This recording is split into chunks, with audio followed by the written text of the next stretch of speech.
왜 이재명이 90%로 80%, 90% 나오느냐. 저는 두 가지 이유라고 봅니다. 하나는 2심 무죄가 저는 컸다고 봐요.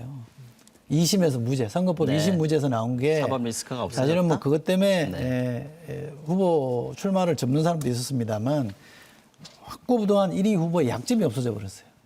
그걸 쟁점화 시킬 만한 약점이 별로 없어져 버렸기 때문에 그것이 훨씬 공고화된 측면이 하나 있고 이것도 사실은 원인으로 따지면은 왜 쓸데없이 근소한 표차로 진 후보를 건드려가지고 이렇게 이른바 금강불개를 만들어줍니까? 그것도 다 저는 윤석열한테 책임이 있다고 봐요. 또 하나는 왜 그러냐? 윤회 저항 때문에 그런 겁니다. 윤석열 대통령이 나 잘못했습니다. 깨끗하게 내가 책임질게요. 라고 조용히 직거하고 국민의힘이 우리도 잘못했습니다. 그러나 이제부터 좀 달라지겠습니다. 했으면 안 그럴 거예요. 그런데 탄핵도 부정하고 계속 버티고 하니까 나는 끝까지 싸우겠다. 청년들하고 같이 가겠다. 이렇게 버티니까 사람들이 그래? 저거는 내가 단죄를 해야 되겠다라는 에너지가 그렇게 표출이 된 거예요.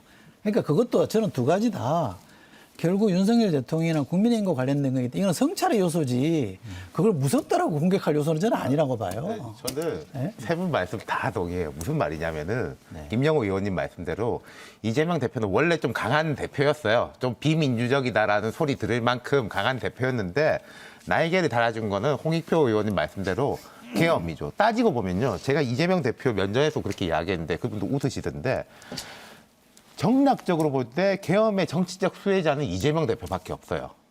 2심 무죄 났습니다만 이제 재판도 여러 개 있었는데 이 사법 리스크에 대한 것도 확 사라지고 그리고 만약에 2년이 정상적으로 갔으면은 김동연, 김경수 이런 분들도 힘을 키웠을 거고 한동훈 대표가 윤 대통령하고 그렇게 각 세우면서도 63%로 대표됐지 않습니까?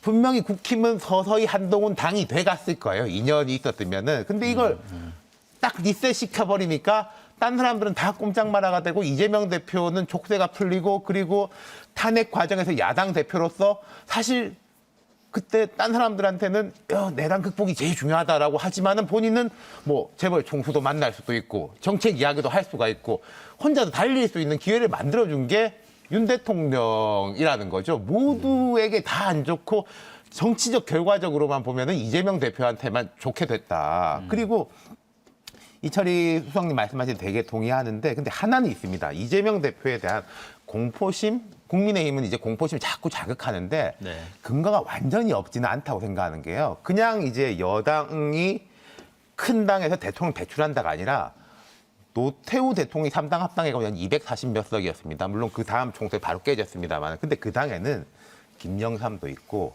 김종필도 있었어요. 견제할 이명박 주자가 대통령이 있었다는 과반 정당일 때 잘 아시지만은 박근혜 거의 뭐 여당 속에 야당이라는 게 있었고 심지어 박근혜 대통령 뭐 과반해서 출발했습니다마는 박 대통령이 시작하자마자 당내 경선 3번을 집니다. 국회의장 경선 그리고 당대표 경선, 원내대표 경선에서 계속 비박이 다 당선됐어요. 그러니까 결국 탄핵으로 귀결됐는데 제가 생각할 때는 지금 민주당을 보면은 국민의힘도 질이 멸렬한데 이 당에서 유의미한 비주류라고나 할까?